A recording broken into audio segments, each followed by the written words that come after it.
नमस्कार. ठरलं तर मग या मालिकेच्या आजच्या भागामध्ये मी तुम्हा सर्वांचे अगदी मनपूर्वक स्वागत करते.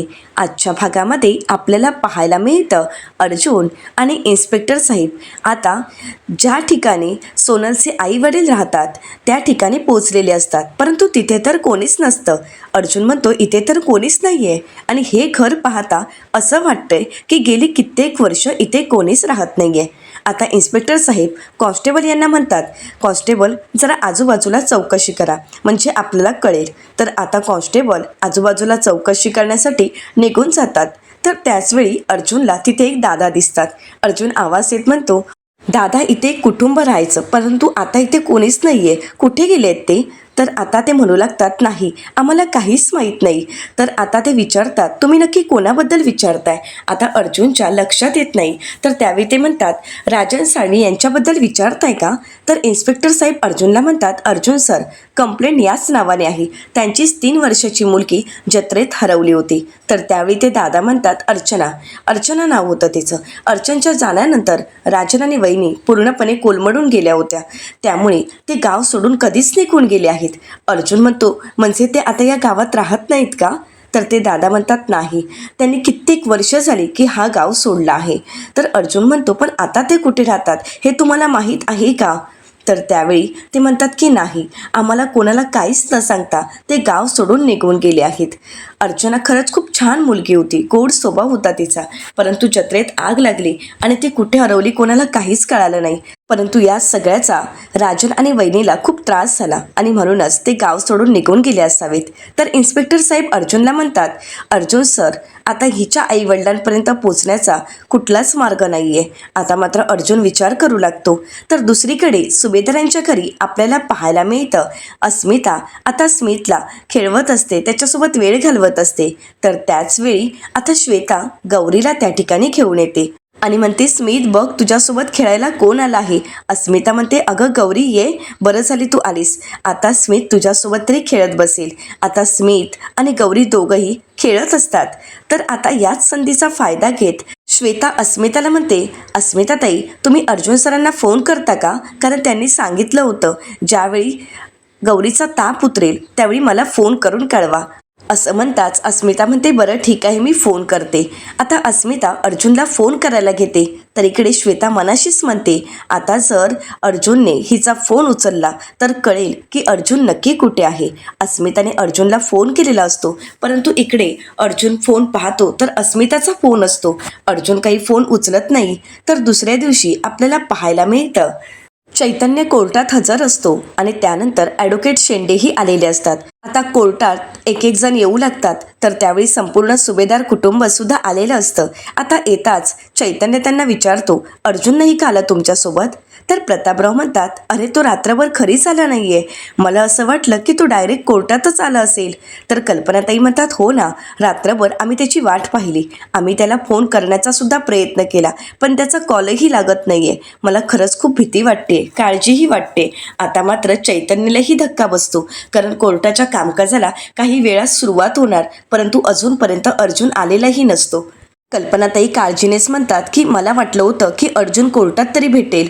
तर चैतन्य म्हणतो, नाही अजून तो कोर्टातही आलेला नाहीये आणि आता कोर्टाचं कामकाज सुरूही होईल. तर प्रतिमा आत्या म्हणतात, कोर्टाच्या कामकाजाला अजून किती वेळ आहे, तोपर्यंत अर्जुन येईलच ना?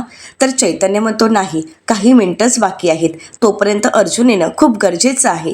तर त्यावर अश्विन चैतन्याला म्हणतो, मी फोन करतो. तर त्यावेळी चैतन्य म्हणतो, हो कर, मी सुद्धा करण्याचा प्रयत्न केला, परंतु अर्जुनचा फोन लागत नाहीये, कदाचित नेटवर्क नसेल. पण हो अश्विन त्याला मेसेज सुद्धा कर, मी मेसेज केलाय पण तो त्याला पोचलाच नाहीये. अश्विन म्हणतो, बरं ठीक आहे. अश्विन लगेच अर्जुनला फोन करायला घेतो.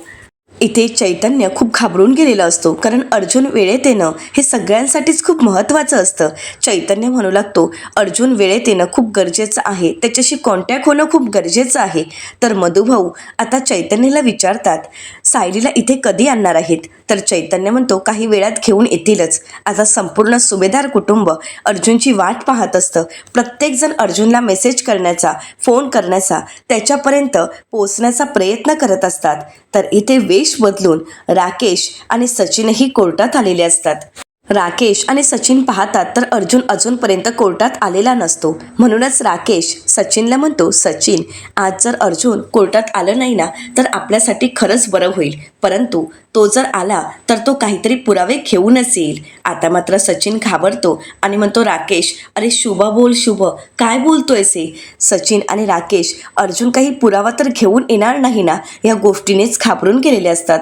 आता इन्स्पेक्टर सावंत त्या ठिकाणी आलेले असतात आणि येताना ते सायलीला घेऊन आलेले असतात. आता सायली येताच सर्वजण सायलीकडे पाहतात.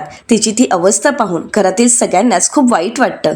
सायलीला आपल्या घरच्यांशी बोलायचं असतं आणि म्हणूनच सायली इन्स्पेक्टर सावंत यांची परवानगी घेत म्हणते, साहेब, मी 2 मिनटं बोलू का? तर इन्स्पेक्टर सावंत म्हणतात, हो बोला ना. तर त्यावेळी सायलीला सगळेच जण विचारतात, सायली बाळा, तू कशी आहेस? सायली म्हणते, मी अगदी ठीक आहे, पण हे कुठे आहेत? हे नाही का आलेत? तर कल्पनाताई म्हणतात, नाही ना, तो काल रात्री घराबाहेर पडलाय, तो आलाच नाही.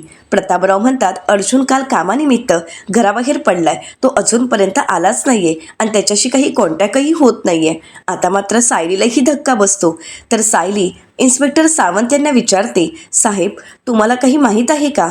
तर इन्स्पेक्टर सावंत म्हणतात, नाही, मलाही काही माहीत नाही. कारण अर्जुन सरांना मी सुद्धा फोन करण्याचा प्रयत्न केला, परंतु अर्जुन सरांनी माझा फोन रिसीव्ह केला नाही आणि म्हणूनच तिथे असणाऱ्या इन्स्पेक्टर साहेबांना मी फोन केला होता, पण त्यांचाही फोन स्विच ऑफ येतोय. त्यामुळे माझ्यापर्यंत सुद्धा काहीच माहिती पोचलेली नाही आहे.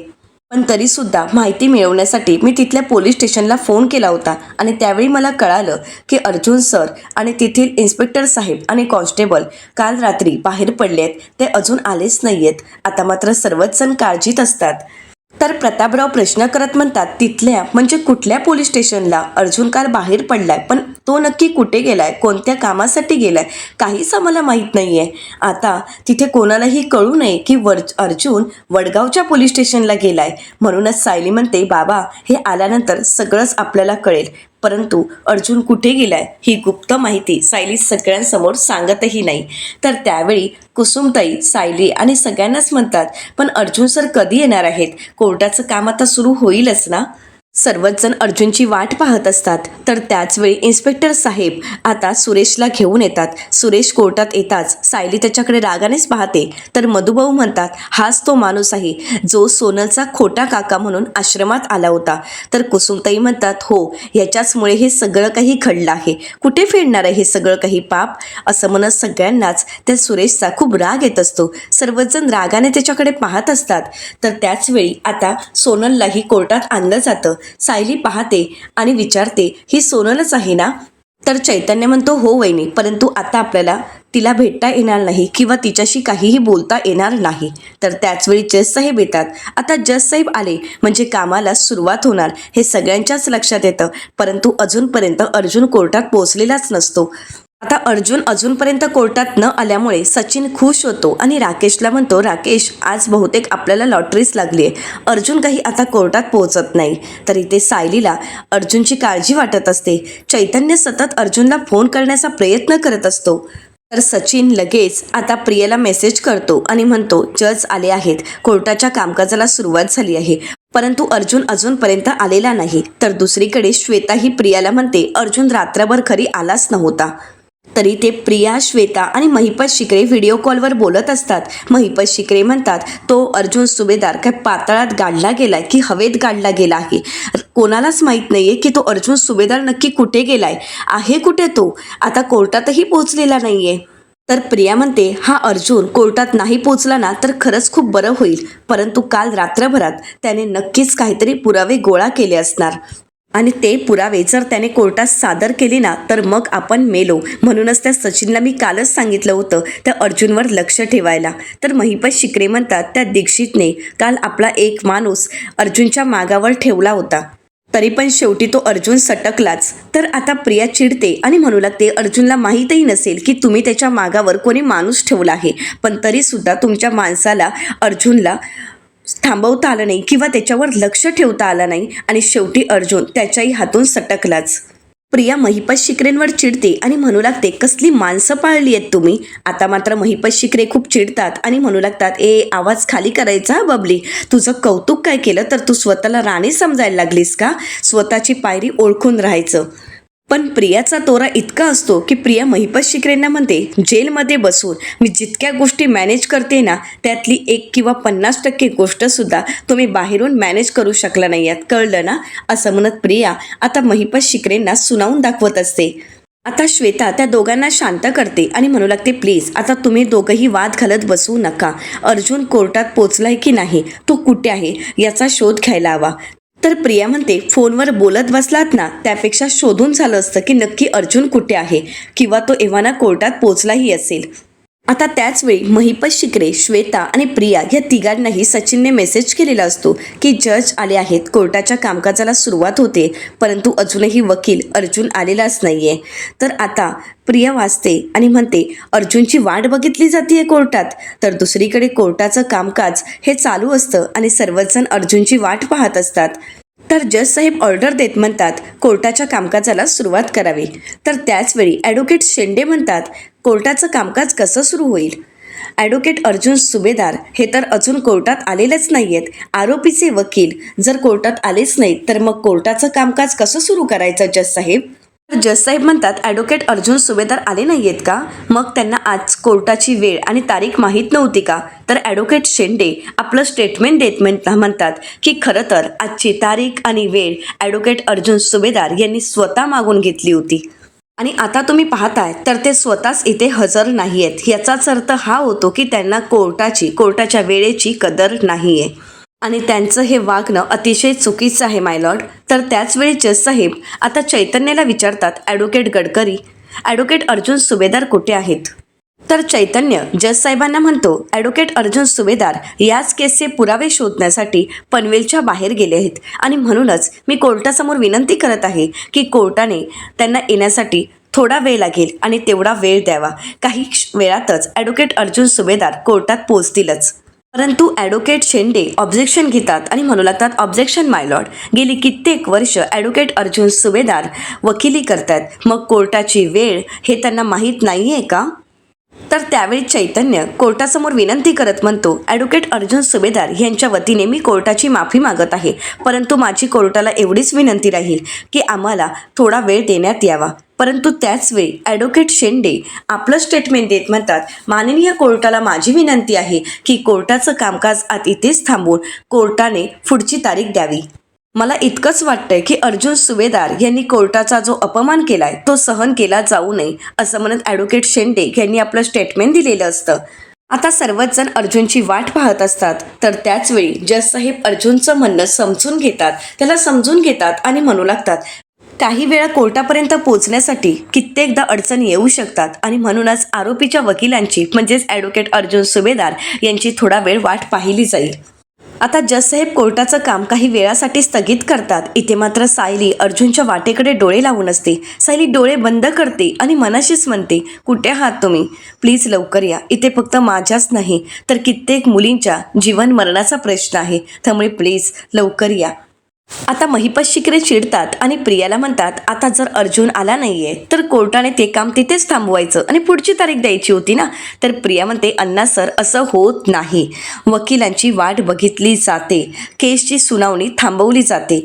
आणि त्यावेळी प्रिया श्वेताला म्हणते, अगं श्वेता, मी तुला काल सांगितलं होतं, म्हणजे तू सांगणार होतीस ना अस्मिताला अर्जुनला कॉल करायला, मग अर्जुनला तिने फोन केला होता का? त्यांच्यात काही बोलणं झालं का? तर श्वेता म्हणते, नाही, म्हणजे अस्मिताने फोन केला होता परंतु त्यांच्यात काहीच बोलणं झालं नाही. अर्जुनने अस्मिताचा फोन देखील उचलला नाही आणि त्यानंतर फोन लावण्याचा प्रयत्न केला तर फोन लागतही नव्हता. आता मात्र महिपत शिकरे इशारा देत म्हणतात, सुभेदाराला कोर्टात पोचायला उशीर होतोय, म्हणजेच धोक्याची घंटा आहे.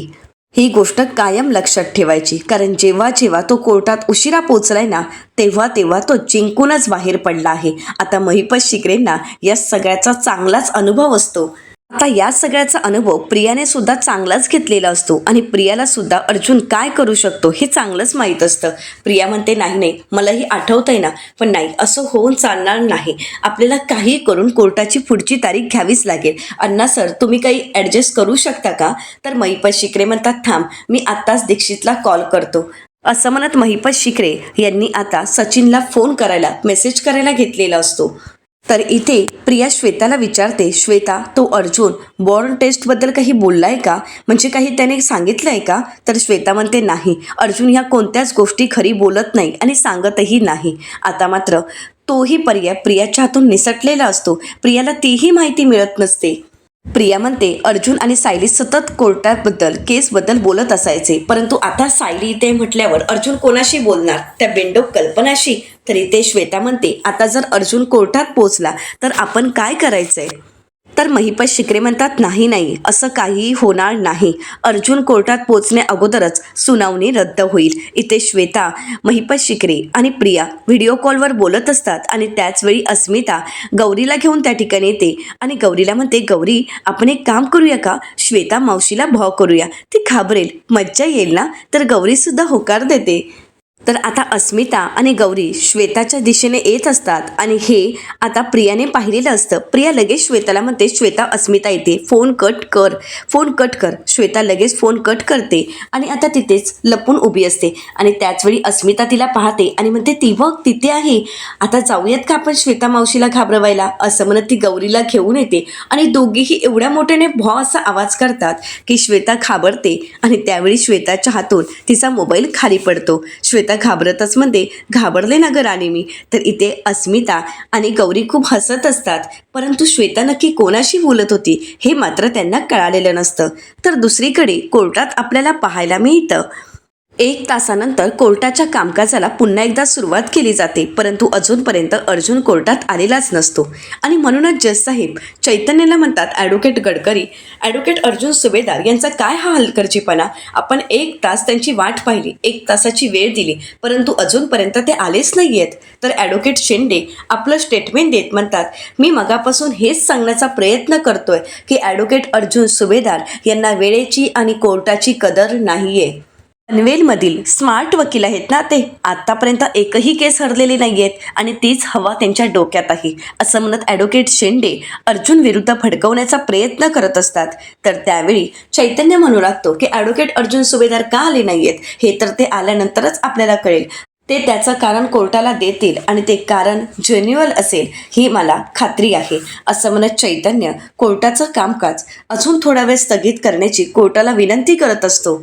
चैतन्य म्हणतो कोर्टाने अजून थोडा वेळ द्यावा. तर त्यावेळी जज साहेब म्हणतात ॲडव्होकेट अर्जुन सुभेदार यांना कोर्टाने संधी दिली होती, जवळजवळ 1 तास त्यांची वाट पाहिली गेली, परंतु अजूनपर्यंत ॲडव्होकेट अर्जुन सुभेदार कोर्टात आलेलेच नाही आहेत, त्यामुळे कोर्ट अजून वाट पाहू शकत नाही, असं म्हणत आता जज साहेबांनी आपली लेखणी हातात घेतलेली असते आणि त्यावेळी जज साहेब आपला निकाल देत म्हणतात कोर्ट या निर्णयापर्यंत येऊन पोचला आहे की. आता जज साहेब काही बोलणार, परंतु त्याचवेळी अर्जुनची धमाकेदार एंट्री पाहायला मिळते. अर्जुन म्हणतो 1 मिनिट जज साहेब. आता सगळे साक्षी पुरावे हातात घेत अर्जुनने कोर्टात हजेरी लावलेली असते. आता अर्जुनला पाहताच संपूर्ण कुटुंब खुश होतं. सायलीनेही मोकळा श्वास घेतलेला असतो. सायली लगेच देवी आईचे आभार मानते. इथे मात्र सचिन आणि राकेश या दोघांचा चेहऱ्यावरचा रंगच उडालेला असतो. दोघेही घाबरून जातात, कारण अर्जुन काहीतरी धमाका करणार हे सगळ्यांना चांगलंच माहीत असतं. आता अर्जुन येताच सायलीकडे पाहतो आणि त्यानंतर सर्वप्रथम कोर्टाची माफी मागतो. अर्जुन म्हणू लागतो जज साहेब, या केसच्या कामासाठीच मी बाहेर गेलो होतो, येण्यासाठी वेळ लागला आणि त्यासाठी कोर्टाने मला वेळही दिली, कित्येक वेळ कोर्टाने माझी वाट पाहिली, त्यासाठी मी कोर्टाची खरंच मनापासून माफी मागत आहे. तर ॲडव्होकेट शेंडे म्हणतात आता उशिरा आल्यानंतर माफी मागण्यात काहीच अर्थ नाही आहे ॲडव्होकेट अर्जुन सुभेदार, कोर्टाने आता निर्णय द्यावा, कोर्टाने पुढची तारीख द्यावी. तर त्यावेळी अर्जुन म्हणतो कोर्टाने पुढची तारीख द्यायची काय गरज आहे, सुनावणी तर चालूच आहे ना. तर ॲडव्होकेट शेंडे म्हणतात नाही, जज साहेब तर निर्णयापर्यंत पोहोचले होते, हो की नाही माय लॉर्ड. तर त्यावेळी जज साहेब म्हणतात की आत्तापर्यंत कोर्टाने निकाल जाहीर केला असता, परंतु ॲडव्होकेट अर्जुन सुभेदार तुम्ही खरंच कोर्टात यायला उशीर केलाय. तर अर्जुन म्हणतो कोर्टाला माझी रिक्वेस्ट आहे की कोर्टाने मला एक संधी द्यावी. तर जज साहेब म्हणतात ॲडव्होकेट अर्जुन सुभेदार तुम्हालाही मी शेवटची वॉर्निंग देत आहे, यापुढे जर तुम्ही कोर्टाच्या तारखेच्या वेळी उशिरा आलात तर सुनावणी रद्द करण्यात येईल, परंतु आज ही सुनावणी चालू करण्याची मी परवानगी देत आहे. आता ॲडव्होकेट शेंडे यांनी प्रयत्न करूनही जज साहेबांनी अर्जुनची बाजू घेत आता अर्जुनला संधी दिलेली असते. जज साहेब ऑर्डर देत म्हणतात ॲडव्होकेट अर्जुन सुभेदार तुम्ही तुमच्या ओपनिंग स्टेटमेंटला सुरुवात करावी. अर्जुन आपल्या स्टेटमेंटला सुरुवात करत म्हणतो, सायली सुभेदार यांच्यावर आरोप आहे की त्या अल्पवयीन मुलींची तस्करी करतात, अल्पवयीन मुलींना ते किडनॅप करतात, त्यानंतर त्यांचे अश्लील व्हिडिओ काढले जातात आणि ते व्हिडिओ विकून पैसे कमावून हा त्यांचा मार्ग आहे. सायली सुभेदार या धंद्यातूनच पैसे कमावतात असा त्यांच्यावर आरोप आहे आणि माझे वकील मित्र ॲडव्होकेट शेंडे यांनी ते सिद्धही केलं आहे आणि तसे पुरावे सुद्धा त्यांनी कोर्टात सादर केले आहेत. मिसेस सायली सुभेदार यांच्यावर लागलेले हे सगळे आरोप हे कोर्टात सिद्धही झालेले आहेत. तर जज साहेब अर्जुनला म्हणतात, ॲडव्होकेट अर्जुन सुभेदार, मी तुमचं स्टेटमेंट मागितलं आहे, आरोपांची यादी नाही. तर अर्जुन म्हणतो, हो जज साहेब, हेच माझं ओपनिंग स्टेटमेंट आहे. खरं तर जज साहेब, मला हेच सांगायचं आहे की ॲडव्होकेट शेंडे आणि पोलिसांनी जर कोर्टासमोर सिद्ध केलं आहे की सायली सुभेदार या गुन्हेगार आहेत आणि जर ती गोष्ट खरी असेल तर माझं स्टेटमेंट हेच आहे की सायली सुभेदार यांच्या विरुद्ध माझ्या वकील मित्रांनी जे आत्तापर्यंत पुरावे कोर्टात सादर केले आहेत आणि जे आरोप केले आहेत ते जर खरे असू शकतात तर ते खरेच असू शकतात. आता मात्र हे ऐकून तिथे असणाऱ्या प्रत्येकाला धक्का बसतो. सायलीसुद्धा धक्क्याने अर्जुनकडे पाहते. परंतु अर्जुनचं हे बोलणं ऐकून राकेश आणि सचिन मात्र खुश होतात. तर इथे अर्जुन अजून स्टेटमेंट पुढे देत म्हणतो की इथे कुठेच चूक होण्याची शक्यता नाही आणि माझ्या माहितीप्रमाणे ॲडव्होकेट शेंडे हे अप्रामाणिक वकील नाहीच आहेत. म्हणूनच तर त्यांनी सगळ्या गोष्टींचा तपास केला, सगळे पुरावे अगदी व्यवस्थित तपासून घेतले आणि त्यानंतरच त्यांनी कोर्टात ही गोष्ट सिद्ध केली की मिस सायली सुभेदार आरोपी आहेत. आता अर्जुनही सायली आरोपी आहे असं का बोलतोय, कोणाला काहीच कळत नसतं. तर अर्जुन पुढे म्हणतो, सायली सुभेदार यांनी फक्त एवढंच केलं नाहीये, तर यांनी प्लॅनिंग करून सुरेश कदम यांना सोनल हिचा खोटा काका बनवून त्याला आश्रमात आणण्याचा खूप मोठा बनावही रचला होता. या सगळ्यात त्यांनी आमच्या डोळ्यात धूळ फेकलीच. आणि हे सगळं करत असताना सायली सुभेदार मनातून तर खूप खुश असतील. त्या म्हणत असतील की मी माझ्या नवऱ्यासहित इतर सगळ्यांच्याच डोळ्यात कशी धूळ फेकली आहे आणि या गोष्टीचा तर त्यांना आनंद झालाच असेल. आता मात्र अर्जुन काय बोलतो या गोष्टीवर सायलीचा विश्वासच बसत नसतो. सायली म्हणते, तुम्ही हे सगळं काही काय बोलताय? तर अर्जुन म्हणतो, कारण सगळे पुरावे हेच बोलतायत की सायली सुभेदार तुम्हीच दोषी आहात, तुम्हीच गुन्हेगार आहात आणि त्या संदर्भातील संपूर्ण पुरावे ॲडव्होकेट शेंडे यांनी कोर्टात सबमिट केले आहेत आणि ते सगळे पुरावे खरेच असतील, हो की नाही ॲडव्होकेट शेंडे? तर त्यावेळी ॲडव्होकेट शेंडे म्हणतात, 100% मी कोर्टात सादर केलेले पुरावे हे 100% खरेच आहेत. तर अर्जुन म्हणतो की याचाच अर्थ तुम्ही कोर्टात सादर केलेले पुरावे हे 100% खरेच असतील. तर त्यावेळी ॲडव्होकेट शेंडे म्हणतात, प्रश्नच नाही. तर अर्जुन म्हणतो, याचाच अर्थ तुम्ही सायली सुभेदार यांच्यावर केलेले घाणेरडे आरोप हे पुराव्यांसहित सिद्ध झालेले आहेत. तर आता ॲडव्होकेट शेंडे यांना अर्जुनचं हे कोडं कळालेलं नसतं, परंतु ते अर्जुनचं कौतुक करत म्हणतात, वा ॲडव्होकेट अर्जुन सुभेदार वा, कोर्टात तुम्ही केस हरणार हे ज्यावेळी तुमच्या लक्षात आलं त्यावेळी तुम्ही स्वतःहूनच हार पत्करली. तुम्ही कोर्टासमोर कबूलही करून टाकलत की सायली सुभेदार यांच्यावर लागलेले हे सगळे गुन्हे, त्यांच्यावर असणारे आरोप हे सगळे काही खरे आहेत. म्हणजे आता मला काही बोलण्याची गरजच वाटत नाहीये, म्हणजे मला ओपनिंग स्टेटमेंट द्यायची गरजही वाटत नाहीये. आता मात्र अर्जुन मूळ मुद्द्यावर पोहोचलेला असतो. अर्जुन ॲडव्होकेट शेंडे यांना म्हणतो, तुम्हाला कोणत्याच गोष्टीची गरज वाटत नाहीये ॲडव्होकेट शेंडे. अर्थातच कोर्टाच्या या सगळ्या निर्णयाच्या अगोदर तुम्हाला या सगळ्या पुराव्यांची नीट तपासणी करावी असंही वाटत नाहीये ॲडव्होकेट शेंडे. पुरावे नीट गोळा करावे असंही तुम्हाला वाटत नाहीये आणि सगळ्यात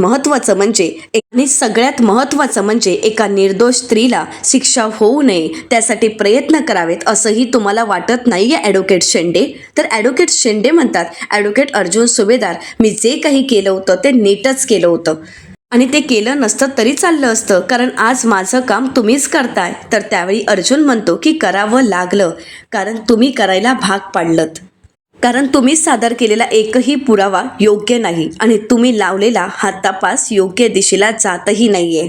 तर ॲडव्होकेट शेंडे अर्जुनला म्हणतात, म्हणजे तुम्हाला काय म्हणायचंय, सायली सुभेदार यांच्यावर लावलेले आरोप खोटे आहेत, पण मगाशी तर तुम्ही काहीतरी वेगळंच म्हणत होता. तुम्हीच कबूल केलं की सायली सुभेदार ह्या लहान मुलांची तस्करी करत होत्या. तर त्यावेळी अर्जुन ॲडव्होकेट शेंडे यांना आठवण करून देत म्हणतो, नाही, तुम्ही काहीतरी चुकीचं बोलता ॲडव्होकेट शेंडे. मी कोर्टासमोर असं म्हणालो की सायली सुभेदार ह्या लहान मुलांची तस्करी करत होत्या असे पुरावे तुम्ही कोर्टात जमा केले आहेत. तुम्ही ते पुरावे कोर्टात सादर केलेत. आणि आता मी कोर्टाला हेच सांगतोय की ॲडव्होकेट शेंडे यांनी दाखवलेले सगळे पुरावे खोटे आहेत. आता मात्र ॲडव्होकेट शेंडे यांना चांगलाच घाम फुटलेला असतो. ते घाबरलेले असतात. आता अर्जुन काय धमाका करू शकतो याचा अंदाज चैतन्यलाही आलेला असतो. तर येणाऱ्या पुढील भागामध्ये आपल्याला पाहायला मिळतं, अर्जुन आपलं स्टेटमेंट देत म्हणतो, मला आज कोर्टाला हे सांगायचं आहे, जी मुलगी पोलिसांना सापडली ती मुलगी खरं तर अल्पवयीनच नाहीये. आता सोनलचं स्टेटमेंट घेतलं जातं. त्यावेळी सोनल म्हणते की पनवेलच्या गुरुजींनी माझं वय 17 सांगितलं होतं आणि तेच तर मी सायली ताईला सांगितलं होतं. खरं तर सोनल हे सगळं काही खोटं बोलते हे सायलीच्या लक्षात येतं.